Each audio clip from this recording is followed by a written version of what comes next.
Let's talk about Stoicism and making money. If you want to apply Stoic principles to making money, it's actually not that difficult. It takes self-discipline. But I've been in business for over 30 years. I'm Bob Yeager. I created Stoic Mind Forge. When you think of the ancient philosophy of Stoicism and applying it to modern day times, it's actually no different than it was then. Think of the philosophers back then. They may not have strived to make a bunch of money and thought about a lot of material things, but they were fairly indifferent to the concept of making money. If they could apply their skills and make money, it only made sense to do so. If they couldn't apply the skill sets they were looking to hone in, then they wouldn't make money from it. It's just the way it was. I think the key today is we realize in order to have a fairly decent life, there is an amount of material wealth or financial wealth that we have to have. But if you look at your day-to-day life right now and you apply Stoicism to it, you probably realize there's a lot of things that you don't need that you have. And you probably realize there's a lot of things that you sit around thinking about all the time that you don't have, that you don't need.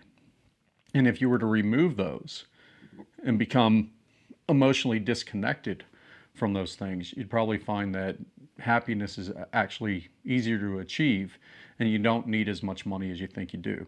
But that's not going to help you out here because you want to actually make some money. So I'm going to tell you a recent example of how I applied Stoic principles to making money. I own an organization called the Woodcraft League of America. It's like a scouting organization. It's pretty big. And I've also been a professional writer for 30 years. I've gotten paid a lot to do those things. But recently, as I was transitioning from the writing business over into the woodcraft or outdoors industry, I realized that I just didn't have the energy or time to create the kind of products and content and things that I wanted to at the quality that I wanted to. I sat down and looked at my video editing. I sat down and looked at my curriculum that I was writing and everything, and I realized everything was all over the place. So I chose one skill to really hone in on and focus on, and that was the video side of things, because our program's a lot of video tutorials. So I thought to myself, when I make promises to myself, many times I don't keep them unless that promise directly affects other people in a valuable way, meaning my family, my friends, my colleagues, my clients, or my customers. I realize that the Woodcraft League will make a substantial impact on America, and I also realize that it would make a substantial impact on my friends that are involved in it as lodge owners and my family. So I want to work on my video skills. I say to myself, how can I apply that in a way where it creates value for those other people? Because it's easier for us to make promises to other people and keep them than it is to make promises to ourselves and keep them. First, as a Stoic, you have to stop and recognize that feeling of, why do I make promises to myself and not keep them? Well, a lot of times it's because we let life get in the way. The reality of it is we have a lot of distractions.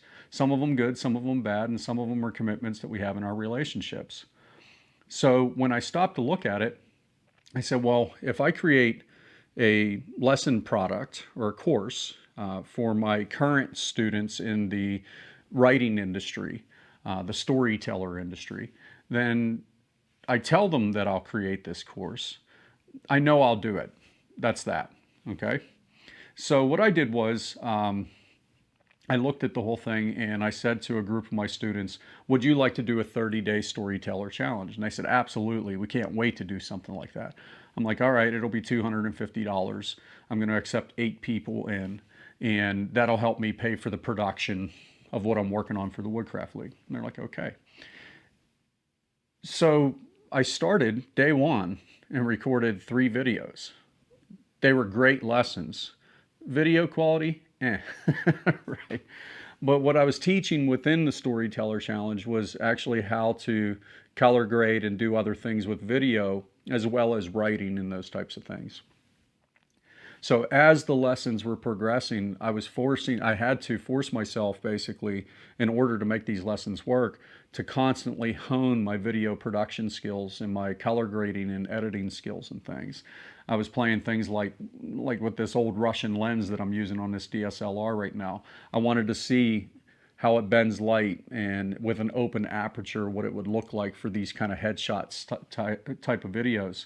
So I just kept working on it and honing it, and they were horrible at first.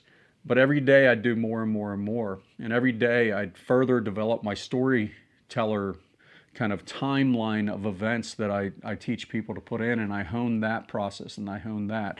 And I just kept honing. That's the part of temperance, that discipline.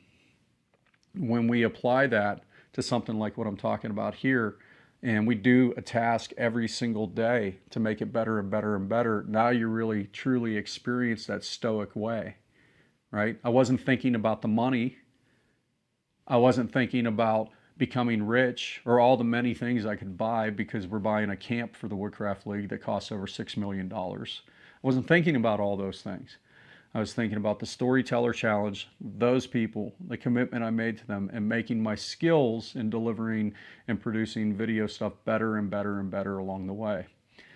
By the end of the Storyteller Challenge, I assumed that I was only going to do about 20 lessons over the course of 30 days. I ended up doing 47 lessons in total, and 34 within the curriculum itself, and then the extra ones were just supplemental videos. As I came up with a thought, I stopped and I recorded and I created for people. As a result of that, I created a 30-hour course within 30 days. I produced every single day, I wrote every day, I taught every single day, I uploaded and published every single day. Through that, I also created this YouTube channel. In the videos that you see here as examples for my students. I also created a website, full website, graphics, everything. And that was another thing. I don't know about you, but I'm terrible at creating graphics. I went to art school. I'm good at color and design, but when it came down to computer graphics and stuff, I wasn't very good at it. And so I honed my skills in softwares like Canva, and I honed my color grading skills in softwares like DaVinci Resolve, right? So through that process of being disciplined enough to create these lessons for my students, I became disciplined enough to create fairly good production quality for the Woodcraft League. Now, is it exactly what I want? No, but I'm fairly indifferent to that, because I'm a start then learn kind of guy. That's another, although it's not said in the Stoic philosophies, it really is a Stoic philosophy. Why would you wait to do something that you want to achieve until you learn it? Start and learn as you're doing it. That way you're not wasting time learning things just in case you think you need to know them. You're only learning the things as they come up, right? And by doing that process, we're constantly learning, we're constantly growing, we're constantly evolving, we're constantly honing our skills. And what you'll find as a result, it becomes easier. An ancient philosophy that started like 300 BC seems like it might be antiquated for today. It's not. It's the way most leaders have always worked. It's the way that most people that are extremely creative and productive work. When we apply these strengths of Stoicism to the way we commit to our day-to-day, you'll find you can create a lot of things. I want you to just think about something. Do you have any hobbies? Do you have any skills? Are there anything, is there anything that you kind of like do all the time and you can't wait, or that you read about, or the kind of movies you watch, whatever it may be? Do you have those things? Okay. Pick one of those things. And if you don't have one of those things, well, find some interests. Okay. Find some knowledge that you do want to master and that you do want to get great at, right? And every single day, write something about it.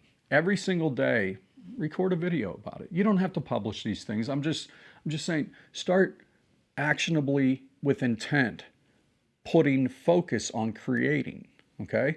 You know the biggest secret to making money? Create value for other people.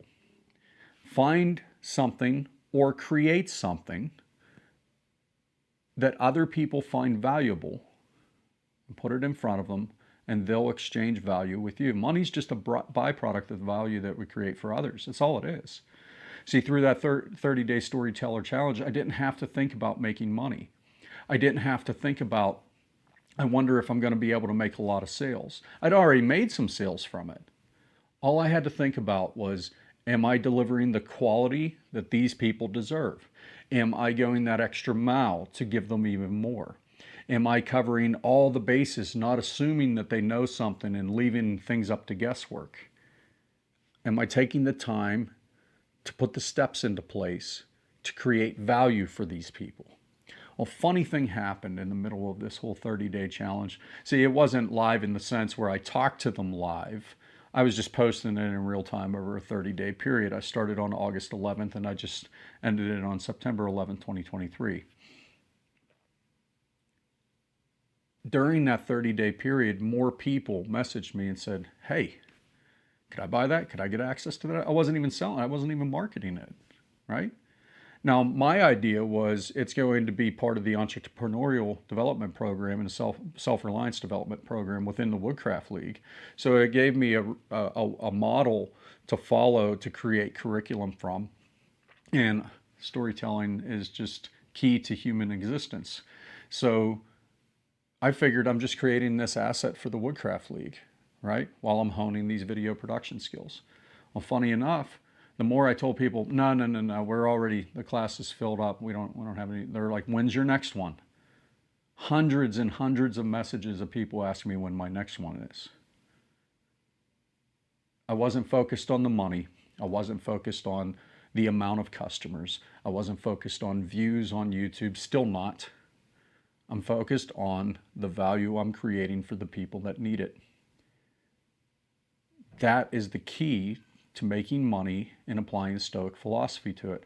But what you have to start doing is figuring out why you have an emotional connection to material things. Why do you have an emotional connection to more money? What is that connection? Is it healthy? Recognize those emotions, then set them aside and keep moving forward on a path, doing something consistently all the time. Journal and document your feelings through this, recognize where those feelings come from. And I'll give you an example. Years ago, when I first started out in business, I had a really hard time asking for the sale, basically, until I just started telling people to buy it, right? And I couldn't figure out why it made me so nervous to get into a sales situation when people were willing to pay me, anywhere between $5,000, $10,000, and $30,000 per sale as a writer. And I had to get really connected with what's the emotion that's tied to this. Is it this situation? Is it the fear of people rejecting me in sales? Is it the fear of having that much money? What is it? Actually, it stemmed back from way before that, when I was a little kid. See, my family was in poverty. My dad made maybe $250 a week.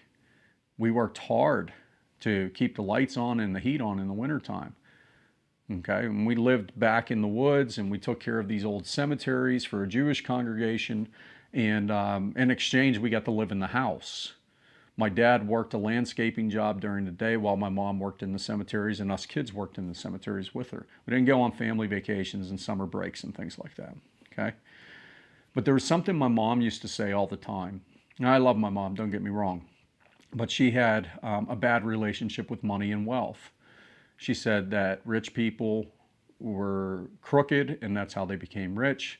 And she said that our family has always been poor. We always will be poor. That was my relationship with money as a kid. None of it was around. We didn't have any. And people that had it were bad. And people that were poor were always going to be poor. Luckily, I had a mentor when I was about 14 years old, older businessman named Henry Hillman. He was actually a cousin of Andrew Carnegie. And he taught me to have a good relationship with wealth, with money, with business. And he showed me through his own actions that wealthy people weren't bad. Some were, just like some poor people were bad.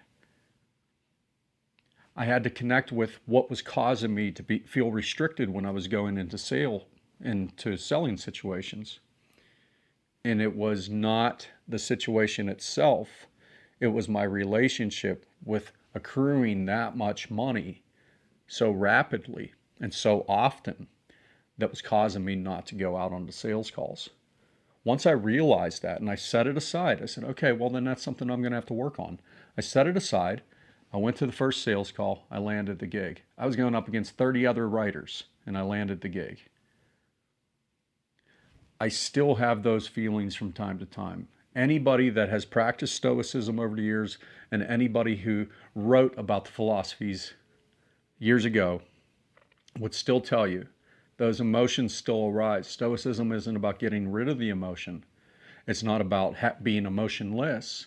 It's about experiencing the emotion, digging deep into it, and then setting aside when we recognize why that exists and moving, carving a path forward and being dedicated and disciplined and having honor through that process, being virtuous through that process, and not going after the money just because we can get it, but going after the value exchange and the creating of more value and to contributing more.